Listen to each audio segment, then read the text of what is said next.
Astaghfirullah. Bismillahirrahmanirrahim. Assalamualaikum warahmatullahi wabarakatuh.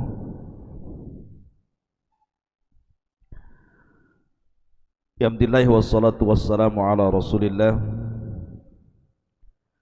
wa ala alihi wa sahbihi wa mawalah.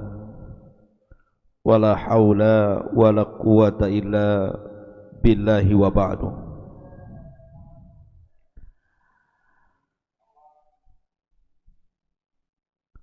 Alhamdulillah, di malam hari ini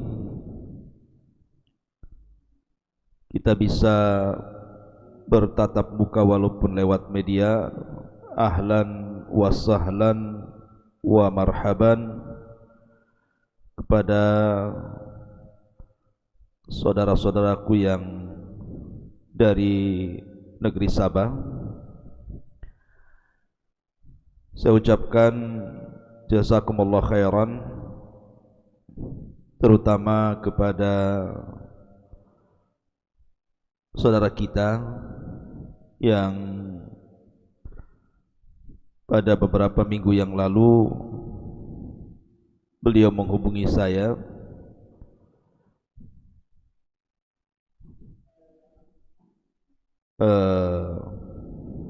Ustadz Muhammad Helmi bin Abu Bakar. Ahlan wa sahlan Ustadz. Beliau meminta ana untuk membuat semacam kajian lewat Google Net pada kawan-kawan di Sabah, Malaysia. Dan alhamdulillah di malam hari ini malam perdana, maka saya ucapkan jazakumullah khairan, ahlan wa sahlan wa marhaban. Mudah-mudahan bukan hanya kita dikumpulkan pada malam hari ini lewat media ini, tapi lebih daripada itu semoga Allah kumpulkan kita semua kelak di surga Allah Subhanahu wa ta'ala. Saya kira tidak banyak perkenalan. Mungkin sebagian antum semuanya, walaupun kita tidak pernah berjumpa, tetapi mungkin biografi saya sudah diberitahu oleh Ustadz Muhammad Helmi, jadi tidak perlu ta'aruf lagi. Dan untuk mempersingkat waktu, kita akan mulai kajian kita. Baru setelah itu kita adakan tanya jawab nanti di akhir kajian. Dan pembahasan yang kita akan bahas, kita akan fokus kepada Siratul Mustafa Nabiyyina Muhammadin sallallahu alaihi wa ala alihi wasallam. Dan malam ini kita akan membahas tentang sejarah Mekah sebelum Islam. Ma'asyiral muslimin yang dimuliakan Allah Subhanahu wa ta'ala, kita tahu bahwa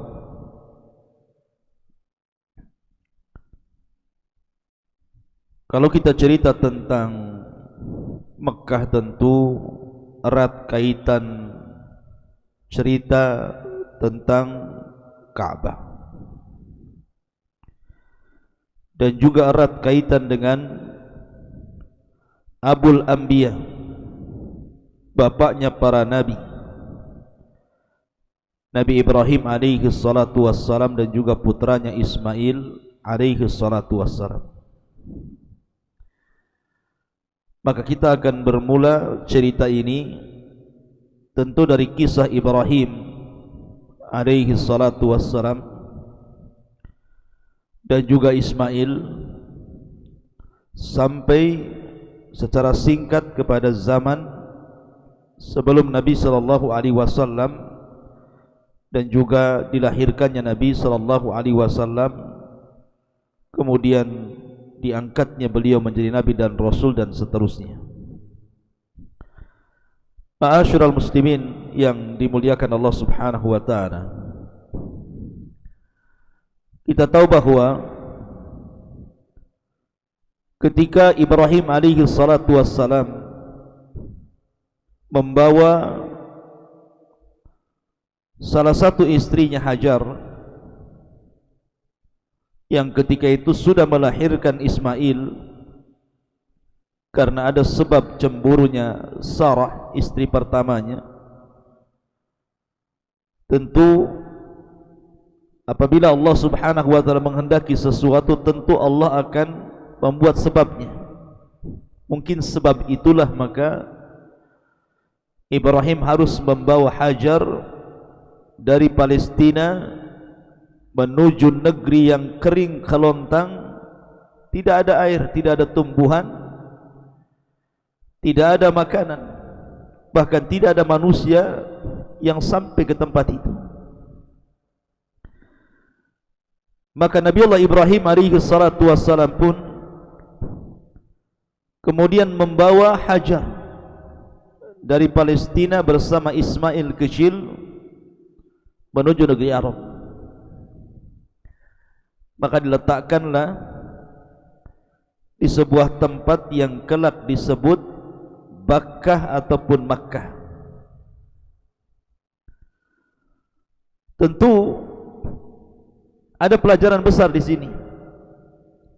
Bagaimana seorang wanita, Hajar, yang sangat lemah secara fisik maksudnya, tapi kuat secara tauhid dan tawakal kepada Allah Azza wa Jalla,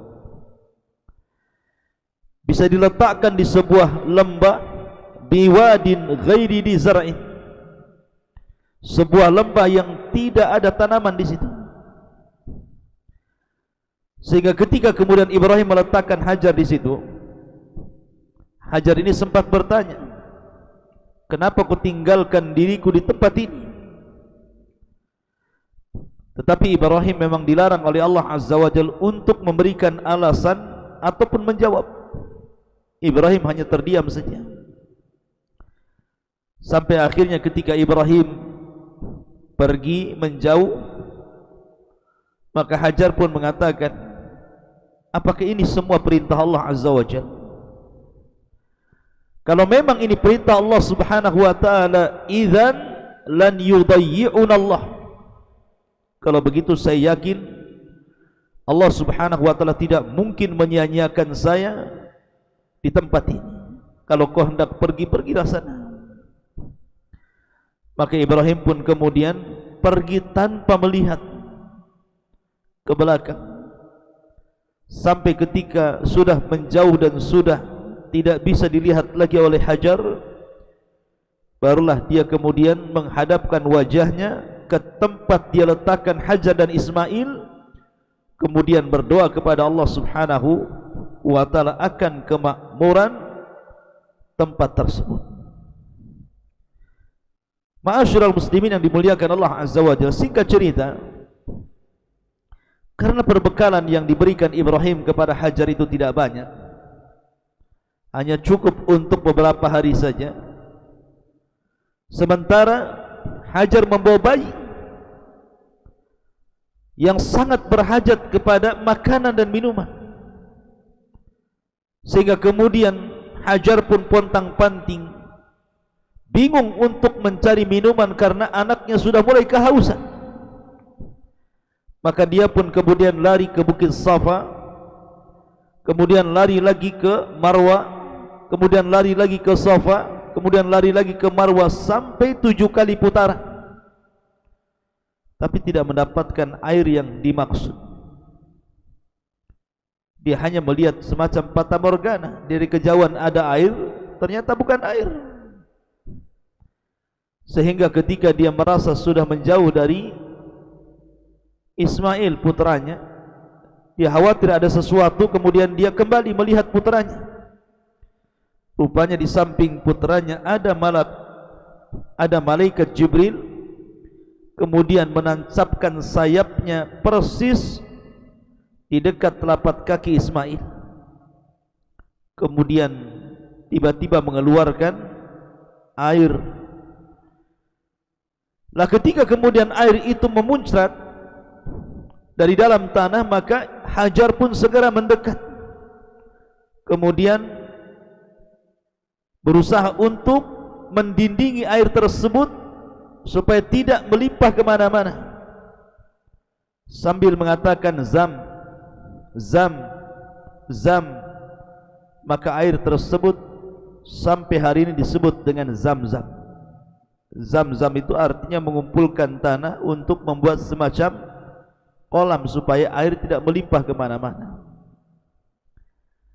Ma'asyiral muslimin yang dimuliakan Allah Azza wa Jalla, maka dari sini Allah Subhanahu wa taala selamatkan Hajar dari kematian. Tentu karena buah tawakal. Dia mengatakan, kalau memang ini adalah perintah Allah, idzan lan yudayyi'un Allah, tentu Allah tidak mungkin menyia-nyiakan kita. Maka yakinlah siapapun yang bertawakal kuat kepada Allah, maka Allah Subhanahu wa taala tidak akan menyia-nyiakan orang-orang yang bertawakal kepadanya. Seperti Hajar di sini. Lah kemudian setelah berlalunya waktu, akhirnya banyak burung yang datang dari mana-mana karena melihat ada air di situ, sehingga kemudian terkadang mengambil air di situ, meminum air di situ. Maka dari kejauhan ada kabilah yang berasal dari Yaman yang disebut dengan Jurhum. Kabilah Jurhum ini sedang melaksanakan safar. Kemudian mereka pun merasa kehausan di tengah padang pasir. Ketika mencari-cari air ke sana kemari, mereka tidak mendapatkannya. Tiba-tiba mereka melihat segerombolan burung di langit, dan mereka paham kalau ada burung yang sedang terbang di langit, berarti di situ ada air.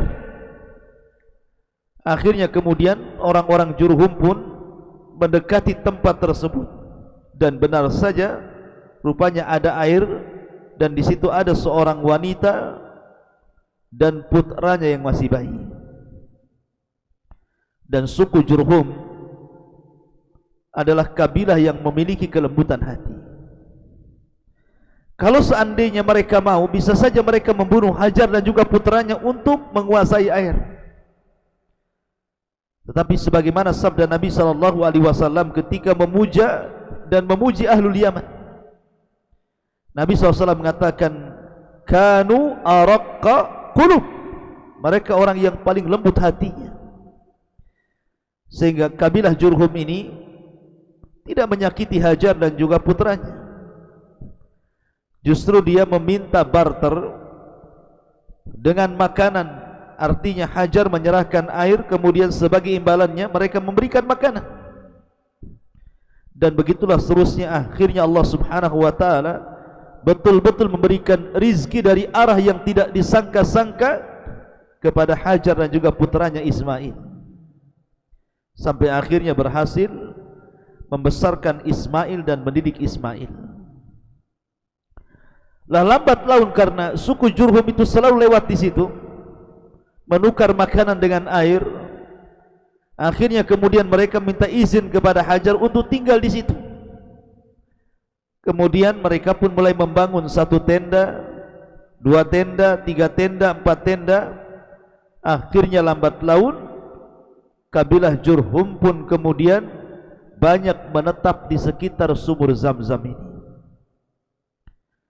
Sehingga akhirnya kemudian Ismail pun membaur dengan suku Jurhum. Dari sinilah Ismail kemudian mempelajari bahasa Arab. Karena Ismail kan bukan orang Arab, dia orang Palestina. Ketika itu karena sudah berbaur dengan suku Jurhum, maka Ismail alaihi salatu wassalam mulai belajar bahasa Arab.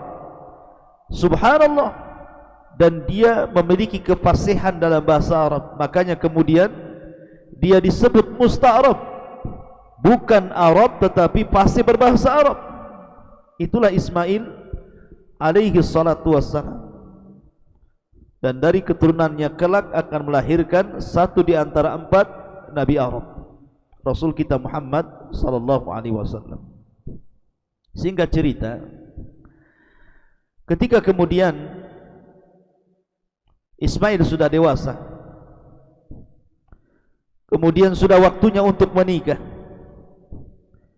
dan di sekitar Zamzam sudah menjadi sebuah kabilah besar dari Jurhum dan anak cucu Jurhum yang berada di sekitar situ.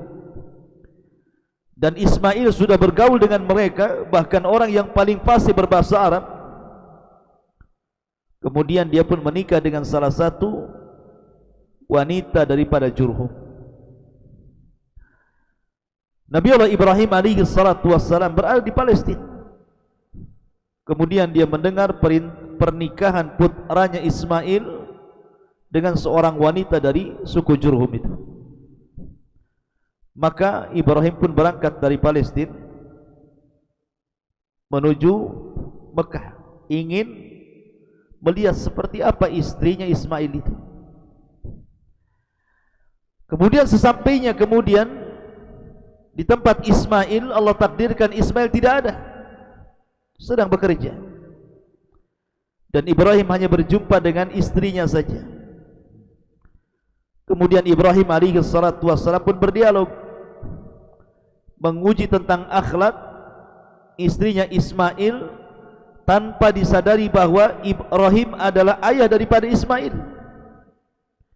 Maka istri Ismail ini kemudian mengeluh akan kehidupan dirinya dan rumah tangganya. Intinya kecewa dan tidak bersyukur kepada Allah Subhanahu wa taala. Maka Ibrahim alaihi salatu wasallam berwasiat kepada istri Ismail yang pertama dengan mengatakan, kalau engkau berjumpa dengan suamimu, titipkan wasiat dariku, ghayyir atabata babik. Ghayyir atabata babik. Apa itu? Maksudnya ghayyir atabata babik, robahlah tangga arah pintu depan rumahmu. Itu artinya ghayyir atabata babik. Akhirnya kemudian Ibrahim pun pergi. Ketika istri pertamanya Ismail ini kemudian berjumpa dengan Ismail, kemudian diceritakan tentang seorang yang sudah tua datang, kemudian bertanya soal rumah tangga kita. Kemudian aku jawab seperti ini seperti itu. Tiba-tiba dia menitip pesan kepadamu agar engkau merubah tangga mengarah depan rumahmu. Ghayyir atabata babik. Istrinya tidak tahu apa maksudnya Ibrahim itu menitipkan pesan seperti itu.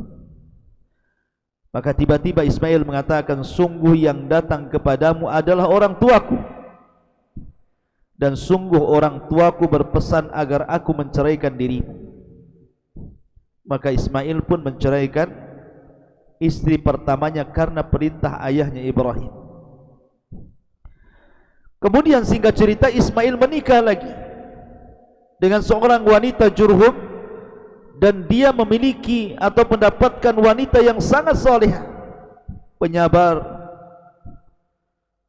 dan pasrah kepada Allah Azza wa Jalla, dan menerima apa adanya bersama suaminya Ismail.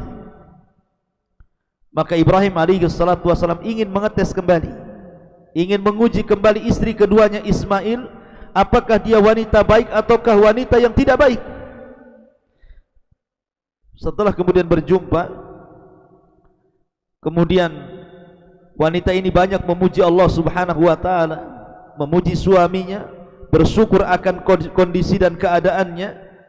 Maka Nabi Ibrahim alaihi salatu wasallam berpesan kepada istri Ismail tanpa sepengetahuannya bahwa dirinya adalah orang tua Ismail, dan mengatakan, titipkan salamku kepada suamimu, katakan dariku, tsabbit atabata babik. Jangan kau robah lagi tangga depan menuju rumah depan. Akhirnya setelah Ibrahim pergi, kemudian istrinya bercerita, kemudian menyampaikan pesan Ibrahim agar jangan merubah tangga menuju depan rumahmu, Maka Ismail alaihi salatu wassalam mengatakan kepada istri keduanya, itu adalah ayahku, dan ayahku berpesan agar diriku tidak menceraikan dirimu. Maka dari pernikahan Ismail yang kedua dan mendapatkan wanita salehah, akhirnya kemudian dari istrinya ini turun-temurun memiliki keturunan sampai kepada Adnan, dan Adnan sampai kepada Abdul Manaf, dan Abdul Manaf sampai kepada Abdullah, dan Abdullah melahirkan Sayyidul Anbiya wal Mursalin Muhammadin sallallahu alaihi wa ala alihi wasallam. Ma'asyiral muslimin, di sini ada pelajaran bahwa orang tua walaupun anaknya sudah menikah, walaupun anaknya sudah berumah tangga, maka kewajiban memberikan nasihat orang tua kepada anaknya itu tidak terputus. Sebagaimana Ibrahim alaihi salatu wassalam tidak terputus memberikan nasihat kepada putranya Ismail walaupun sudah berumah tangga. Maka Anda seorang ayah atau orang tua, kemudian Anda memiliki anak dan sudah menikah, maka tetaplah nasihat itu jangan terputus. Kalau Anda melihat anak Anda ini melenceng sedikit, maka cepat nasihati. Karena ini masuk pada firman Allah Subhanahu wa taala, "Qu anfusakum wa ahlikum nar." Jagalah diri kalian plus keluarga kalian dari api neraka. Ma'asyiral muslimin yang dimuliakan Allah Subhanahu wa taala, ketika kemudian Ibrahim alaihi salatu wassalam meninggal Siti Sarah di Palestina, kemudian dia pun tinggal di Mekah bersama Ismail. Ada sebuah peristiwa yang sangat menakjubkan antara hubungan ayah dengan anak ini. Di antaranya peristiwa tentang ujian Allah Subhanahu wa taala yang sangat berat yang Allah timpakan kepada Ibrahim. Ketika Ibrahim alaihi salatu wassalam meletakkan Hajar, dan Ismail ketika itu sudah menginjak usia 15 tahun. Dan kita tahu 15 tahun itu disebut dalam Al-Quran, falamma balagha ma'ahu sa'yu, itu usia sa'yu, usia yang memang sudah bisa diandalkan. Jadi kalau Anda punya anak usia 15 tahun, kan usia 15 tahun itu kan sudah bisa diajak bicara, diajak diskusi, sudah bisa disuruh-suruh. Bahkan dia kalau anak yang saleh, maka menyenangkan orang tuanya. Itulah Ibrahim alaihi salatu wassalam melihat Ismail sudah dewasa dan usianya sudah 15 tahun, sudah menginjak balik. Tiba-tiba Ibrahim alaihi salatu wassalam dikejutkan dengan sebuah mimpi. Dalam mimpinya Ibrahim alaihi salatu wassalam sedang menyembelih Ismail, betul-betul disembelih. Dan mimpi para nabi berbeda dengan mimpi kita.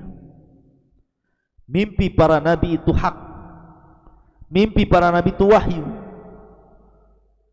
Dan mimpi kita itu boleh jadi wangsit, boleh jadi dari syaitan, bunga-bunga tidur. Tapi mimpi para nabi itu wahyu. Sehingga ketika kemudian Ibrahim alaihi salatu wassalam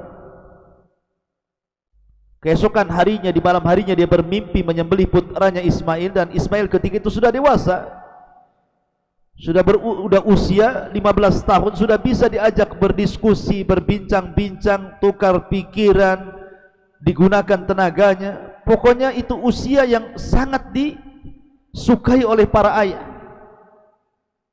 apalagi memiliki anak yang soleh. Maka Ibrahim alaihi salatu wassalam memanggil putranya Ismail dan mengatakan, ya bunai, inni ara fil manami anni adbahuka fangdur madza tara. Wahai anakku Ismail, ayahmu bermimpi semalam bahwa ayahmu menyembelih dirimu. Fangdur madza tara, Coba bagaimana menurut pendapat wahai Ismail? Subhanallah, sebuah perintah yang datang dari Allah Subhanahu wa ta'ala kepada para nabi. Tidak boleh perintah itu kecuali harus dilaksanakan, dan tidak boleh sebuah perintah itu harus meminta pendapat orang. Artinya ketika Allah Subhanahu wa ta'ala merintahkan Ibrahim untuk menyembelih putranya, tidak boleh Ibrahim itu meminta pendapat Ismail. Harusnya Ibrahim itu segera mengambil pisau kemudian menyembelih Ismail. Tapi kenapa pula perintah Allah Azza wa Jal oleh Ibrahim alaihi salatu wassalam kemudian dimintai pendapat Ismail dengan perintah itu? Padahal dalam Islam, wa ma kana lil mu'minin wala mu'minatin idza qadallahu wa rasuluhu amran an yakuna lahumul khiyaratu min amrihim wa man ya'sillahu wa rasulahu faqad dhalla dhalalan mubina. Maka tidak layak bagi seorang mukmin laki-laki ataupun perempuan apabila datang perintah Allah dan Rasulnya untuk ada kebimbangan. Seolah-olah Ibrahim ini bimbang. Makanya dia harus bertanya kepada Ismail, semalam ayahmu bermimpi, bagaimana menurutmu dan pendapatmu Ismail bahwa aku menyembelih dirimu?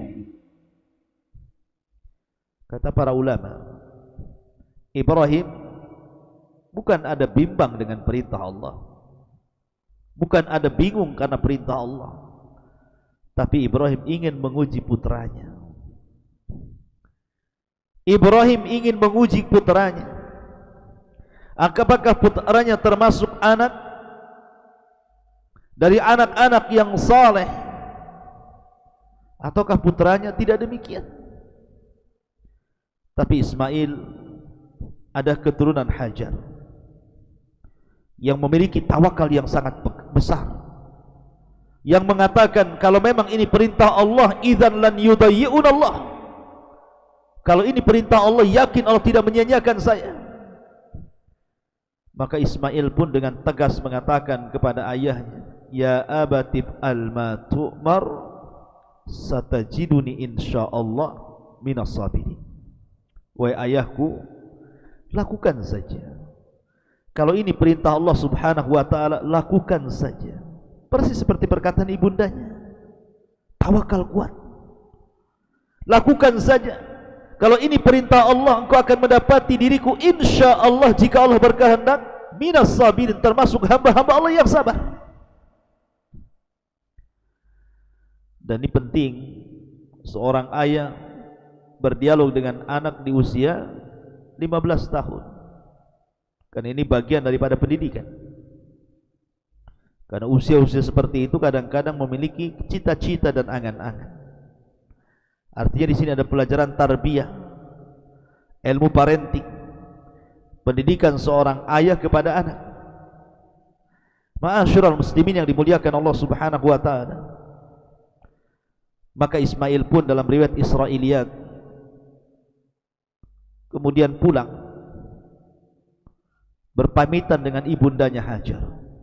Bukan hanya itu saja, dia ambil pisaunya, dia ambil talinya.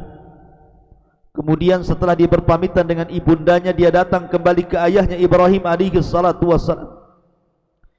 Kemudian dia katakan kepada Ibrahim agar Ibrahim mengikat dirinya, supaya kalau seandainya dia kesakitan akibat penyembelihan itu, dia tidak bisa lari karena terikat.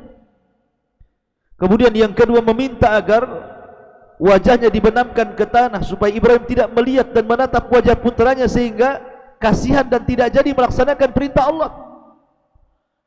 Kemudian yang ketiga, Ismail meminta kepada Ibrahim untuk menyingsingkan pakaiannya agar jangan sampai satu tetes darah pun menempel di pakaiannya, sehingga ketika ibundanya mengetahuinya akan sedih kondisinya. Maka Ibrahim pun menyetujui keinginan dan wasiat putranya Ismail.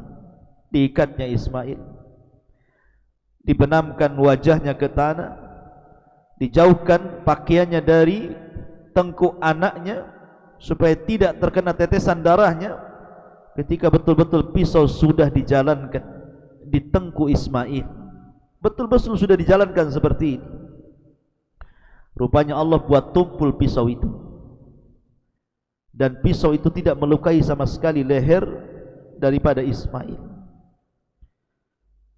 Padahal Ibrahim sudah berusaha itu menjalankan, menggorok itu dengan pisau tersebut, tetapi Allah buat tumpul pisau itu. Sampai akhirnya teriakan datang dari langit dan mengatakan, "An ya Ibrahim, qad saddaqta ar-ru'yah." Wahai Ibrahim, engkau sudah membenarkan ru'yah, mimpimu, karena itu perintah Allah Subhanahu wa taala. Maka Allah Subhanahu wa taala mengatakan, "Wa fadainahu bidzibhin adzim wa taraknahu fil akhirin." Maka kami gantikan Ismail dengan kambing besar, yang konon katanya kambing ini adalah kambing yang pernah dikorbankan Habil. Ketika Habil diuji oleh Adam untuk berkorban bersama putra Adam yang lainnya Qabil, maka Habil berkorban dengan kambing dan kemudian diterima kambingnya dan dimasukkan ke surga. Maka kambing ini kemudian diturunkan kembali ke bumi sebagai pengganti daripada Ismail, dan dari sinilah permulaan syariat kurban yang kemudian menjadi syariat bagi umat Islam sampai hari ini. Ma'asyiral muslimin yang dimuliakan Allah Subhanahu wa taala, teman-teman dan juga ikhwan-ikhwan yang berada di Kedah Malaysia, dan siapapun yang menyaksikan kajian di malam hari ini, semoga Allah Subhanahu wa taala menjaga kita semuanya dari penyebaran pandemi yang luar biasa, dan semoga Allah Subhanahu wa taala mengangkat bala dan juga virus corona dari negeri kita dan negeri Anda atau negeri kaum muslimin semuanya. Ma'asyiral muslimin yang dimuliakan Allah Azza wa Jalla, ketika itu maka Ibrahim alaihi salatu wassalam pun hidup bersama Ismail di Mekah, sampai akhirnya Allah Subhanahu wa taala perintahkan kepada Ibrahim untuk membuat Ka'bah. Di sini cerita dimulai tentang kisah daripada Ka'bah. Sebenarnya Ka'bah ini bukan Ibrahim yang membuat dari awal, tidak. Sebagaimana bukan pula Nabiullah Sulaiman yang kemudian membuat haikal pondasi pertama dari Masjidil Aqsa, tidak. Ibrahim ataupun Sulaiman hanya meneruskan pondasi yang sudah ada. Karena ada yang mengatakan dalam riwayat bahwa yang pertama kali membangun Ka'bah ini adalah para malaikat untuk tempat ibadahnya Nabi Adam alaihi salatu wassalam dan mendekatkan diri kepada Allah Azza wa Jalla. Kemudian direnovasi oleh Adam alaihi salatu wassalam, kemudian rusak, direnovasi lagi oleh Nabiullah Syith alaihi salatu wassalam, dan begitu seterusnya sampai di masa Ibrahim alaihi salatu wassalam Ka'bah itu sudah hilang, tapi pondasinya ada terkubur dalam tanah. Maka Ibrahim alaihi salatu wassalam atas perintah Allah mengajak putranya untuk meninggikan kembali Ka'bah.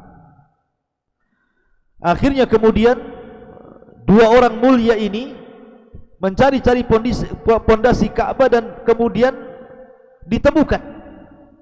Maka mulailah kemudian keduanya membangun Ka'bah itu sedikit demi sedikit, sebata demi sebata. Akhirnya lambat laun Ibrahim pun dan Ismail berhasil meninggikan Ka'bah. Wa id yarfa'u Ibrahimul qawa'ida wa Ismail.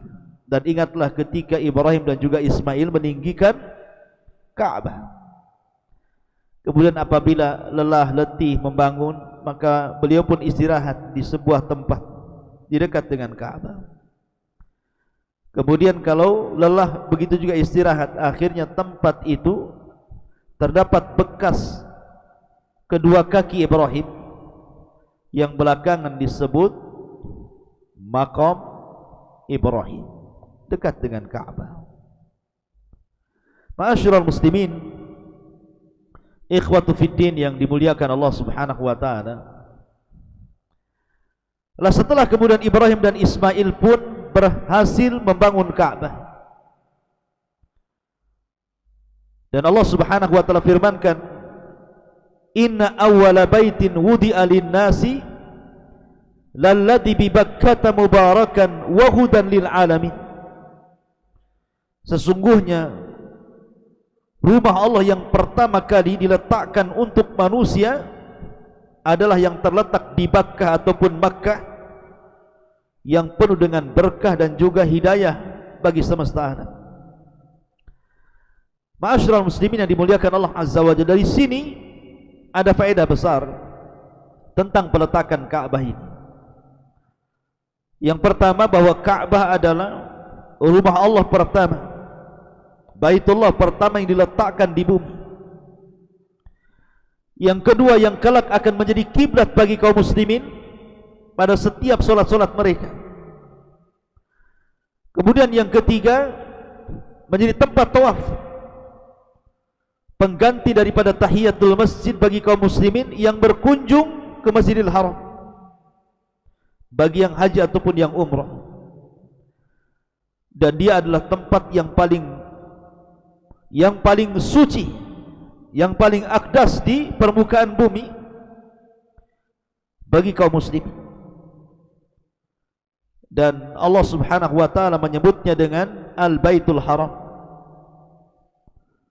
Maksudnya menunjukkan tentang hurmatil qitalu fi, tidak boleh orang berperang di sekitar situ.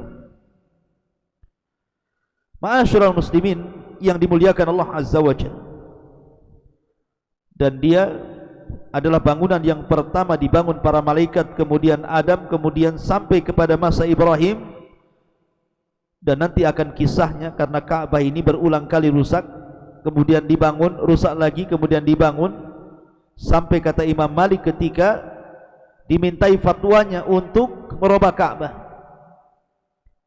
dikembalikan kepada Ka'bah yang pernah dibangun Ibrahim, Imam Malik menolak dan mengatakan, saya tidak memfatwakan seperti itu karena saya takut Ka'bah ini dijadikan mainan, asli dirobohkan oleh para penguasa, kemudian diperbaiki, dirobohkan, diperbaiki, dirobohkan, diperbaiki, dan terkesan menjadi mainan. Akhirnya Ka'bah sampai hari ini ya seperti itu. Ka'bah yang pernah dibuat oleh orang-orang Quraisy dengan tidak memasukkan Hijar Ismail ke dalamnya. Tentu karena orang-orang jahiliyah ketika itu kurang dana, karena harus disyaratkan dari harta yang halal, sehingga mereka tidak merampungkan Ka'bah itu sampai seperti yang pernah dibangun oleh Nabiullah Ibrahim alaihi salatu wassalam. Intinya bahwa ketika Ibrahim selesai membangun Ka'bah, maka Allah Subhanahu wa taala perintahkan kepada Ibrahim untuk mengundang manusia untuk haji. Maka kemudian Ibrahim pun meminta alasan kepada Allah, ya Rabb, suaraku terbatas. Kalau aku harus mendatangi manusia dari ujung barat, ujung timur, ujung selatan, ujung utara, menyampaikan bahwa ada syariat haji, aku tidak sanggup. Tapi Allah Subhanahu wa taala mengatakan, ya Ibrahim, engkau hanya disuruh untuk berteriak. Aku yang menyampaikan suaramu ke ujung barat, ke ujung timur, ke ujung selatan, ke ujung utara.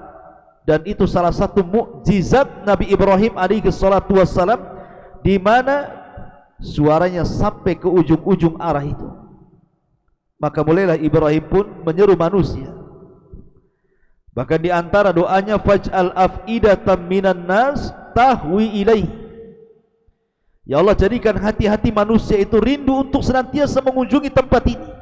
Dan subhanallah, teriakan Ibrahim untuk mengajak syariat haji dan juga syariat umrah kemudian tertanam kepada hati-hati manusia, bahwa siapapun yang pernah berkunjung kepada Baitullah maka akan mengalami kerinduan dan ingin kembali mengunjunginya kembali.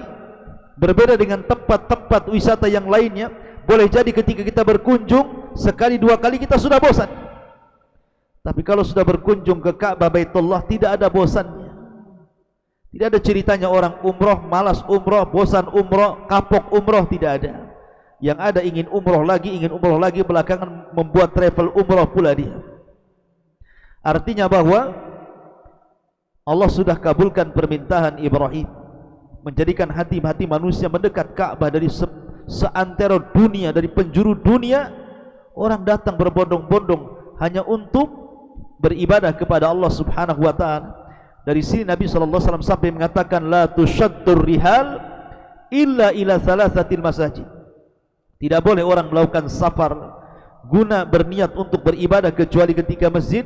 Yang pertama kali disebutkan Rasul adalah Masjidil Haram, masjid yang ada Ka'bah di dalamnya.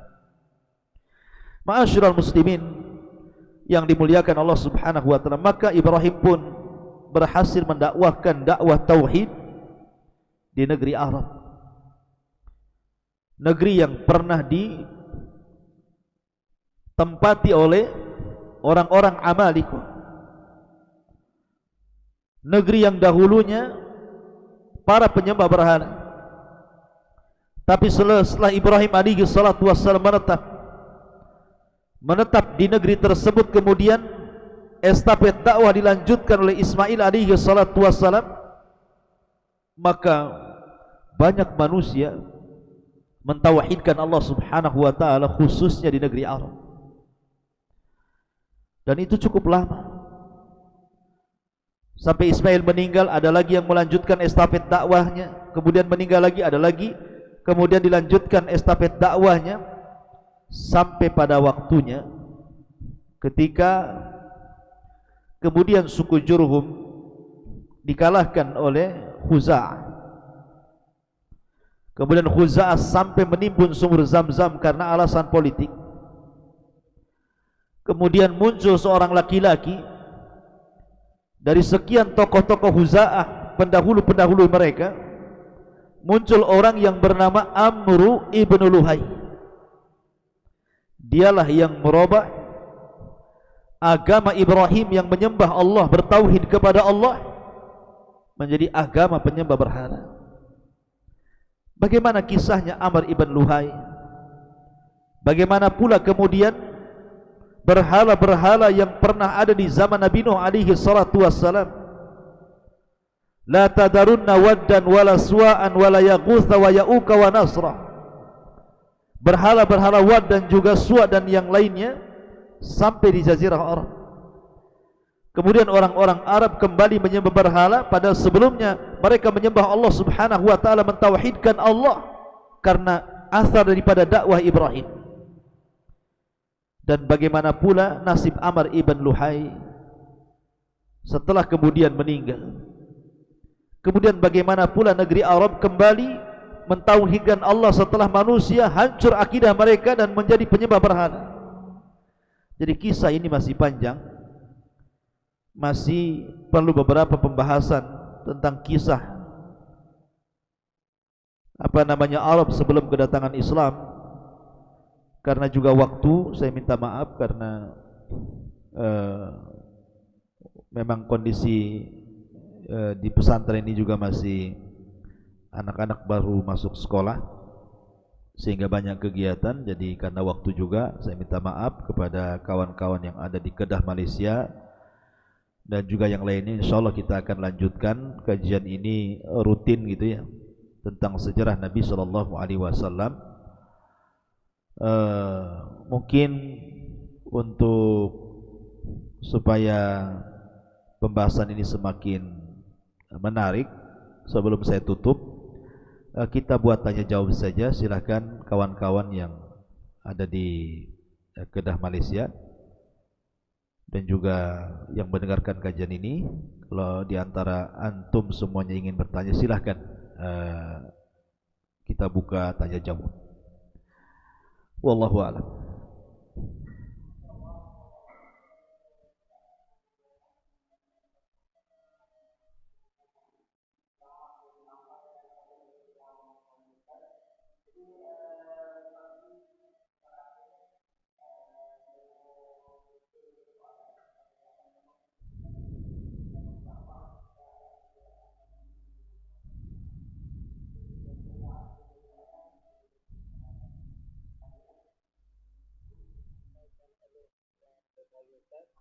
Jadi Bupati sebelum kita berakhir membuka soalan kepada tolong untuk bertanya. dan insya Allah kita ada yang akan juga menjawab. Jadi siapa yang ada soalan boleh tanyalah.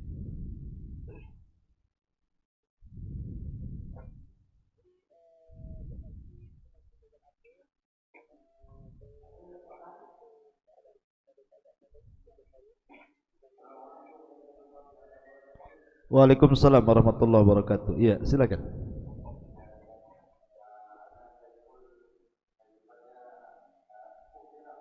Masya Allah. Ahlan wa sahlan, akhi Saiful. Fadal.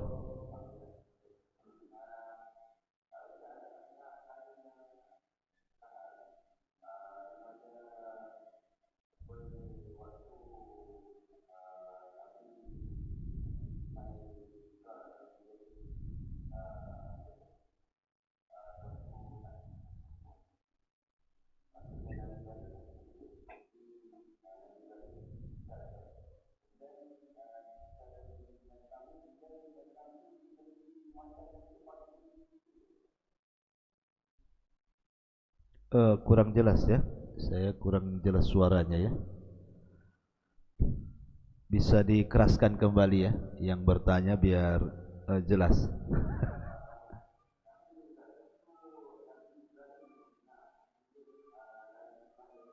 Ya.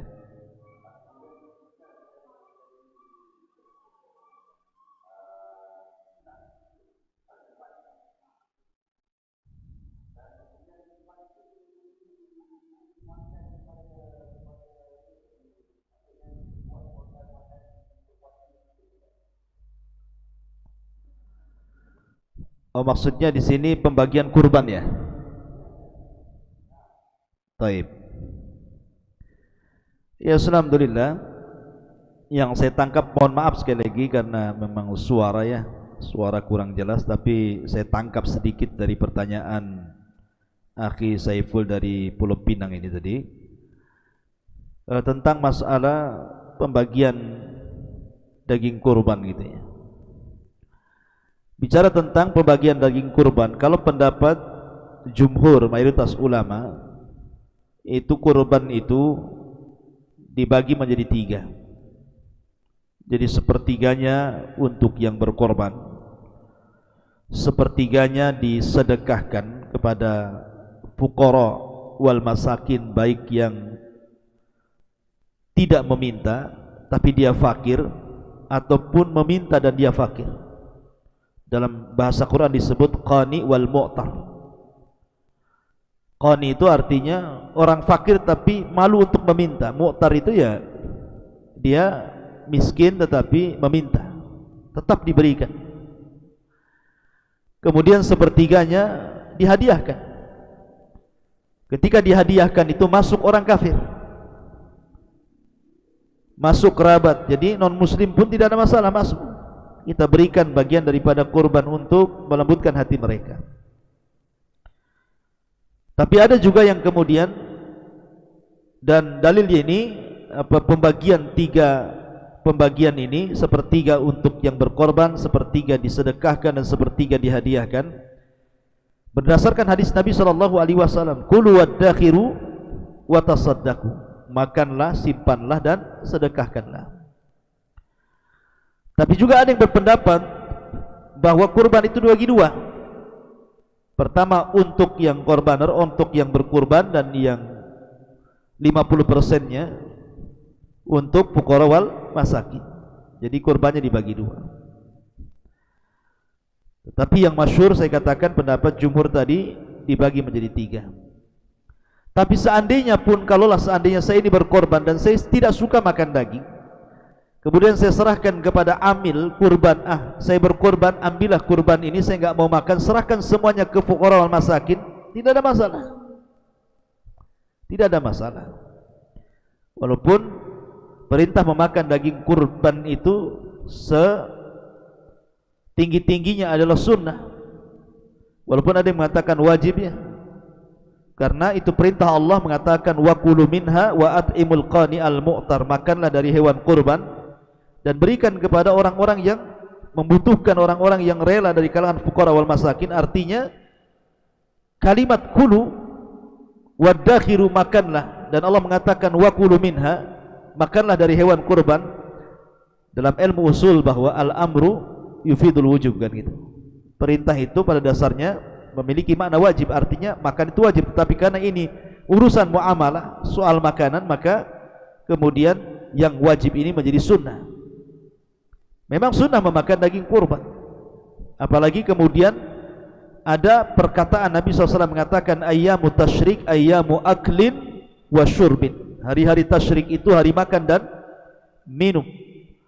Karena ibadah itu ada yang sifatnya menahan makan, menahan haus seperti berpuasa, ada yang sifatnya justru disuruh makan dan disuruh minum dan berpahala.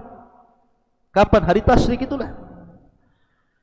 Dikuatkan dengan ayyamu tasyrik ayyamu aklin wa syurbin, maka kita juga disuruh makan. Intinya bahwa Al-Quran sudah menjelaskan tentang pembagian kurban. Walaupun dalam kisah tentang Ibrahim ketika menyembelih Ismail kemudian tidak jadi dan digantikan dengan kambing yang sangat besar, kambing gibas, kambing wol itu, kisahnya tidak lanjut. Artinya bagaimana setelah kambing itu disembelih, apakah kambing itu kemudian diberikan kepada fuqara wal masakin, wallahu alam, tidak ada kisahnya. Tapi rinciannya dalam Al-Quran dijelaskan seperti itu, kan ini syariat kurban. Dan Allah mengatakan wa kulu minha wa at'imul qani al-mu'tar, dan makanlah dari hewan kurbanmu, kemudian serahkanlah sebagiannya kepada qani dan mu'tar, orang fakir yang tidak meminta dan orang fakir yang meminta. Dan juga Rasul mengatakan kulu waddakhiru wa tasaddaqu, makanlah, simpanlah dan sedekahkanlah. Maka menunjukkan bahwa ini sebagai rincian bahwa hewan kurban itu juga salah satu hikmahnya adalah tausi'atulil fuqara wal masakin, untuk menyenangkan hati orang-orang fakir dan miskin yang boleh jadi setahun sekali mereka memakan daging, atau mungkin setiap sebulan ataupun mungkin seminggu sekali mereka mikir kalau seandainya mereka makan daging karena mahalnya. Tapi kalau Idul Adha kan mereka diberi tanpa harus membeli, dan mereka akan merasa senang. Sementara amalan yang paling afdal adalah meletakkan kesenangan di hati kaum muslimin. Intinya bahwa syariat kurban adalah syariat yang diperintahkan, sehingga Allah mengatakan inna a'tainakal kautsar fasholli li rabbika wanhar.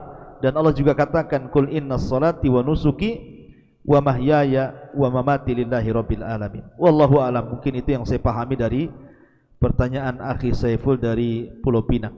Mudah-mudahan terjawab dan saya tidak salah paham atau tidak salah dengar pertanyaannya. Terima kasih Ustaz, jazakallah. Baik. Terima kasih kepada saudara Saiful kerana bertanya, dan kita semua dapat manfaat daripada jawapan yang telah dijawab oleh yang berbahagia Ustaz Abu Hurairah. Jadi saya buka memandangkan jam sudah hampir pukul 10. Saya buka satu soalan lagi untuk ditanya kepada Ustaz. Jadi siapa yang ada soalan yang terakhir untuk malam ini boleh bertanya, insyaAllah. Assalamualaikum Ustaz. Waalaikumsalam warahmatullahi wabarakatuh. Soalan saya, kalau ikut yang Ustaz ceritakan tadi tu, Nabi Ibrahim dia berulang-alik daripada Palestin dan Mekah, betul Ustaz? Iya. Dan tempoh sebenarnya lepas dia lepas sembelihan ataupun yang dia betul-betul menetap di Mekah sehingga wafat, kan dia menetap di Mekah selepas sembelihan, ataupun kan kisah ada juga kisah Ustaz ceritakan tadi pasal dia menguji isteri Ismail. Iya. Baik. Ya, boleh minta pencerahan. Walaupun sedikit kabur ya, memang ini sound masjid memang kurang bagus sehingga samar-samar. Tapi mungkin saya tangkap pertanyaannya, mungkin kapan Ibrahim itu menetap di Mekah dan hidup bersama putranya Ismail. Sebenarnya ketika Siti Sarah meninggal dunia, maka Ibrahim kemudian menetap di Mekah bersama Hajar. Kemudian Hajar meninggal dunia, Ibrahim menikah lagi. Jadi Ibrahim itu punya beberapa istri.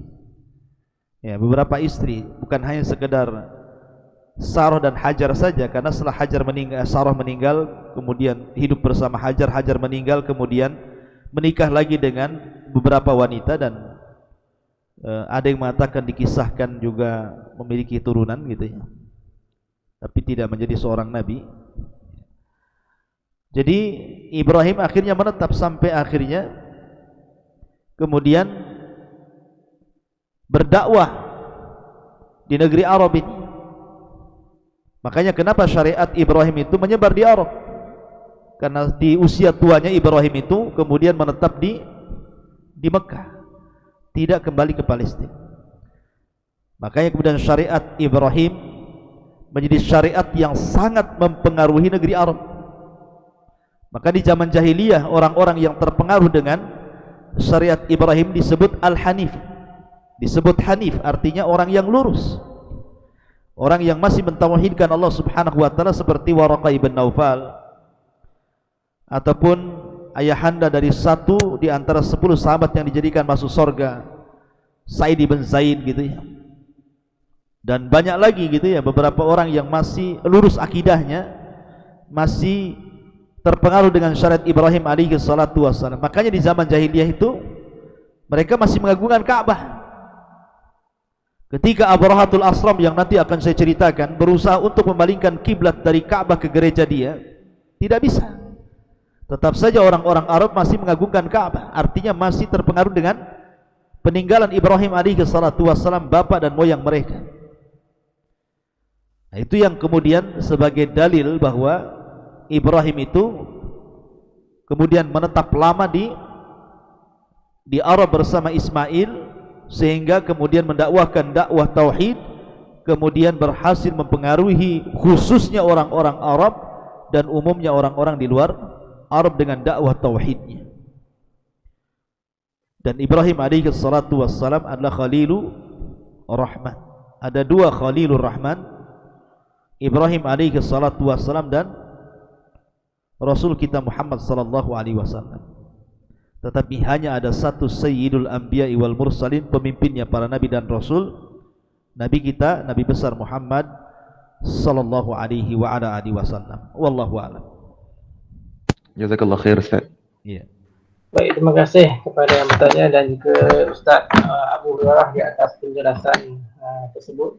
Jadi saya mengambil kesempatan sebelum akhiri surah kita ataupun kajian kita pada malam ini untuk mengucapkan terima kasih kepada Al-Fadhil Ustaz Abu Hurairah di atas sudi menerima jemputan saya untuk bersama sahabat-sahabat di dalam Google Meeting ini untuk menimba ilmu berkenaan dengan sirah ataupun sejarah Islam bersama dengan Ustaz Abu Humairah. Untuk pengetahuan sahabat sekalian, saya berjumpa Ustaz Abu Hurairah baru pertama kali ya secara live sebenarnya, kerana saya tertarik di atas ceramah yang diberikan oleh Ustaz Abu Hurairah di dalam YouTube. Tuan-tuan boleh buka di YouTube dan boleh subscribe channel Ustaz Abu Hurairah. Sungguh banyak kisah-kisah yang sudah diceritakan, tetapi saya mengambil kesempatan untuk menghubungi secara langsung kepada Ustaz Abu Hurairah untuk menerima ilmu secara live, untuk kita sama-sama mengambil barakah ilmu yang kita ambil. Kerana kalau kita ambil ilmu tanpa pengetahuan guru ni, ilmu tersebut boleh juga kita dapat, tapi barakahnya mungkin kurang.